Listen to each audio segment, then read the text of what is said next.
ಎಲ್ಲ ವೀಕ್ಷಕರಿಗೂ ಆತ್ಮೀಯವಾದ ಸ್ವಾಗತ. ಬದನೆಕಾಯಿಯನ್ನು ಹೆಚ್ಚಾಗಿ ಎಲ್ಲರೂ ಇಷ್ಟಪಡುತ್ತಾರೆ. ಹಣ್ಣಿನ ಜಾತಿಗೆ ಸೇರಿದ ಈ ತರಕಾರಿಯಲ್ಲಿ ಮನುಷ್ಯನ ಆರೋಗ್ಯಕ್ಕೆ ಸಹಕಾರಿಯಾಗುವಂತಹ ವಿಟಮಿನ್, ಖನಿಜಾಂಶಗಳು ಹಾಗೂ ನಾರಿನಾಂಶ ಯಥೇಚ್ಛವಾಗಿದ್ದು, ಕ್ಯಾಲೋರಿ ಅಂಶಗಳು ಕಡಿಮೆ ಇರುವುದರಿಂದ ಆರೋಗ್ಯಕ್ಕೆ ತುಂಬಾನೇ ಒಳ್ಳೆಯದು. ಮನುಷ್ಯನ ದೇಹದಲ್ಲಿ ಉತ್ಪತ್ತಿಯಾಗುವ ಕೆಲವೊಂದು ವಿಷಕಾರಿ ಅಂಶಗಳ ವಿರುದ್ಧ ಹೋರಾಡಿ ದೇಹಕ್ಕೆ ರಕ್ಷಣೆ ಒದಗಿಸುವ ಆಂಟಿ ಆಕ್ಸಿಡೆಂಟ್ಗಳ ಅಂಶ ಬದನೆಕಾಯಿಯಲ್ಲಿ ಅಧಿಕವಾಗಿರುವುದರಿಂದ ಬದನೆಕಾಯಿ ಸೇವನೆ ಆರೋಗ್ಯದ ದೃಷ್ಟಿಯಿಂದ ತುಂಬಾನೇ ಒಳ್ಳೆಯದು. ಹೃದಯದ ಸಮಸ್ಯೆ, ಕ್ಯಾನ್ಸರ್ನಂತಹ ರೋಗಗಳ ವಿರುದ್ಧ ಹೋರಾಡುವ ಶಕ್ತಿಯನ್ನು ಬದನೆಕಾಯಿ ನಮಗೆ ಒದಗಿಸುತ್ತದೆ.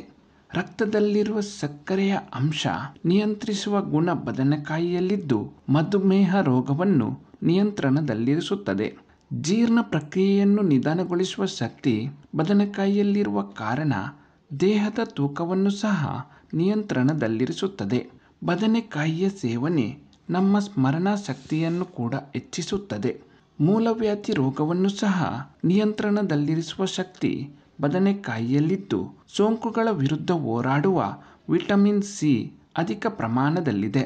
ಕೂದಲಿನ ಆರೋಗ್ಯಕ್ಕೆ ಸಹಕಾರಿಯಾಗುತ್ತದೆ. ಬದನೆಕಾಯಿಯಲ್ಲಿ ರೋಗ ನಿರೋಧಕ ಶಕ್ತಿಗಳು ಅಧಿಕ ಪ್ರಮಾಣದಲ್ಲಿದೆ. ಆದರೆ ದೇಹದಲ್ಲಿ ಗಾಯಗಳು ಇದ್ದಾಗ ಇದನ್ನು ತಿನ್ನದಿರುವುದು ತುಂಬಾನೇ ಒಳಿತು ಎಂದು ಹೇಳುತ್ತಾ ಈ ವಿಡಿಯೋವನ್ನು ಮುಗಿಸುತ್ತಿದ್ದೇನೆ. ಇಂತಹ ಇನ್ನಷ್ಟು ವಿಡಿಯೋಗಳಿಗಾಗಿ ನಮ್ಮ ಚಾನೆಲ್ ಅನ್ನು ಸಬ್ಸ್ಕ್ರೈಬ್ ಮಾಡಿ. ಮುಂದಿನ ವಿಡಿಯೋಗಳಲ್ಲಿ ಇನ್ನಷ್ಟು ಹೊಸ ಮಾಹಿತಿಗಳನ್ನು ನಾನು ನಿಮಗೆ ತಿಳಿಸಿಕೊಡುತ್ತೇನೆ. ಎಲ್ಲ ವೀಕ್ಷಕರಿಗೂ ಧನ್ಯವಾದಗಳು.